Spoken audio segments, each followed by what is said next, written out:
Want to add a song to your Instagram feed post but not sure how? No worries. I've got you covered. In this video, I'll show you step by step how to add music to your Instagram feed posts. Let's dive in. First, start creating your feed post as usual. This can be a single photo, a video, or a carousel with multiple images. When you reach the posting stage, tap Add Music. Here you can either browse Instagram's suggested songs or use the search bar to find a specific track.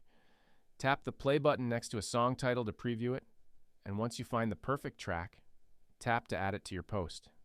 By default, Instagram selects a 30-second clip, but you can extend it up to 90 seconds. Use the slider to choose which part of the song plays over your post. Once you're happy with your selection, tap Done. Now configure your post as you like, add your caption, hashtags, and any other details, then tap Share to publish it. When people view your post, they'll hear the song clip you've chosen, and the song details will appear at the top of your post. That's all it takes to add music to an Instagram feed post. If you found this video helpful, don't forget to hit the thumbs up and subscribe for more daily tech tutorials.